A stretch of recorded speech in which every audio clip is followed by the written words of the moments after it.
Hello everyone, we continue learning about the beautiful world of emulsions. Maider has explained what is a mayonnaise, an special emulsion made with two liquid phases. And today we are going to change one liquid phase by a gaseous phase, the air. Because do you know that when you are in the shower washing yourself, you are making an emulsion? And also when you are making a tiramisu, you are making another emulsion with the white part of the egg. So today we are going deeper on that in the scientific part, explaining all the process and also making a recipe of a whipped cream.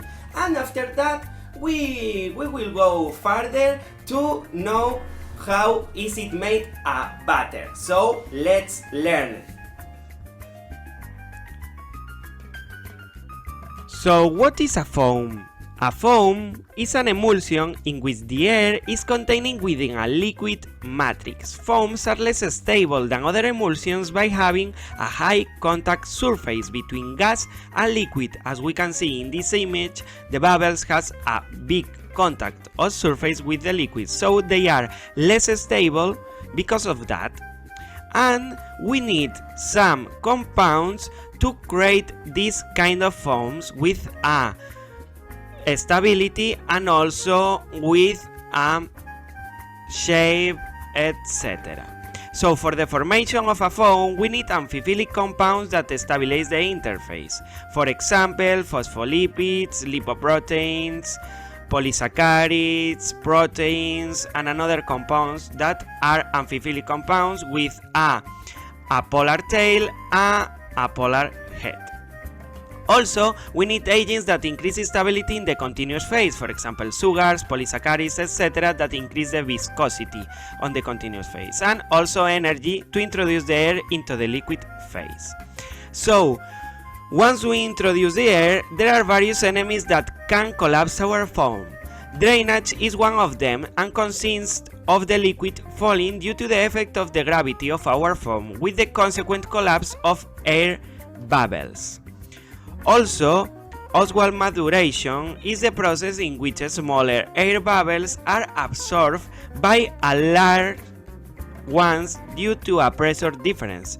The greater pressure in small bubbles than in large bubbles, as explained by Laplace law, causes the bubbles to begin to lose their circular shape, engaged by a drainage effect, and to form polyhedral structures that destabilize the foam, increasing Oswald maturation. So, what do we need to whip a cream? We have enemies and also we have needs. So, a sufficient amount of grease will allow us to cover all the air bubbles and the consequent greater stability of our foam. There are also other ingredients that can help us to improve this stability. Also, a reduction in temperature will increase the viscosity of the continuous phase and the amount of partially crystallized fat. The cream is made up of fat, whey proteins, casein, and water fundamentally, with very specific functions in the formation of this foam. When we start to shake it, we are going to change this normal structure of the cream by adding energy and changing the, for example, structure of the fat and also all the disposition of the different molecules. So in this process, the air begins to be surrounded by partially crystallized fat thanks to the low temperature and also to the energy that we have introduced there. So fat globules that, together with the caseins, are converted into lipoproteins with amphiphilic functions and are joined together by a partial coalescence process. This air introduced into fat globules is dispersed in an aqueous phase. But what if we continue to beat the whipped cream? As we know what is a whipped cream, we are going to introduce all the ingredients that we will use in our recipe. So we had some basil stems because we made a pesto yesterday, and with the rest, all of these stems that will go to the rubbish, we took it and we infused the cream. The cream is so important, as I say in the video, in the drawing video. that has to have the 35% of fat, because it's so important in the emulsion. So we infuse the steams, we crush it with a blender, and after that we filter, and we have here the cream and here the rest of the basil stems. So now we are going to take this cream, this infused cream that has a really flavor of the basil, and we put in a container, a bigger container, because we are going to make a foam and the volume is going to increase a lot. If you are not going to make a batter after the development of a whipped cream, you can put sugar, because as I told you in the drawing video, the sugar increases the viscosity of the continuous phase. So what we need, what we are going to use. So the sugar, today we are not going to use it. We have our cream here, and we are going to use a blender. I don't have a kitchen rod, so I'm going to use a kitchen blender to start to introduce the air into our foam, and when we will have it, we will show you guys.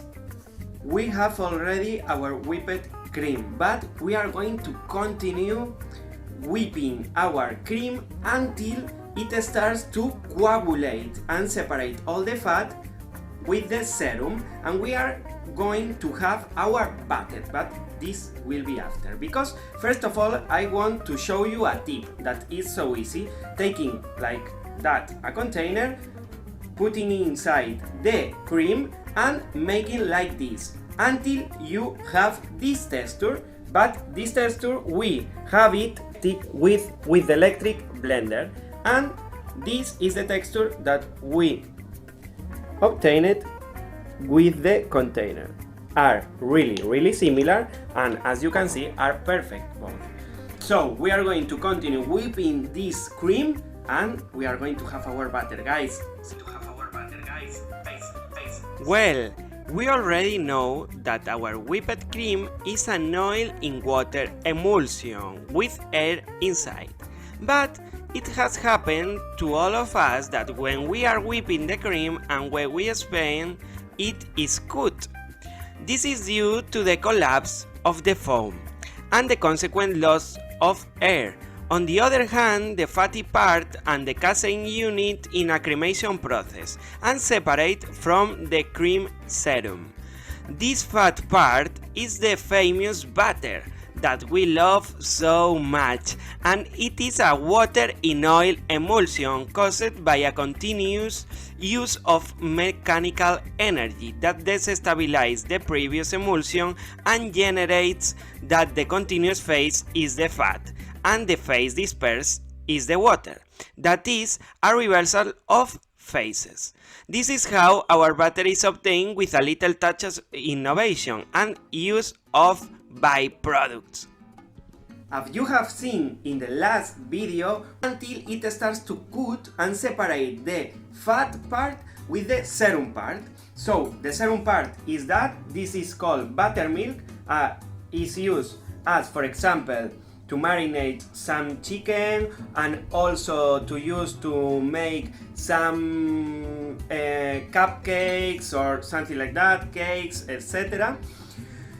We filter with a colander and also a cloth, and we obtain this batter that is a little bit green, is perfect, and is so creamy. As you can see, we put it in the fridge a little bit to obtain this texture that is so good.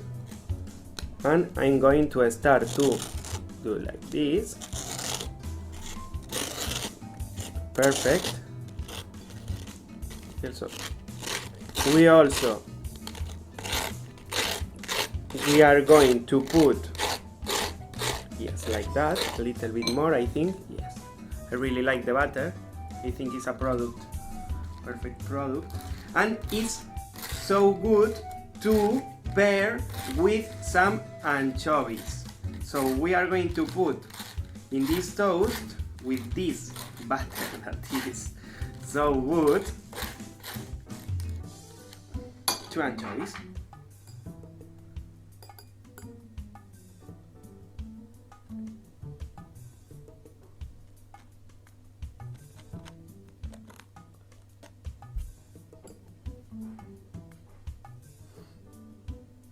Like that. And it's a perfect aperitivo for these days before eating. So, salute! We'll see you in another video, guys.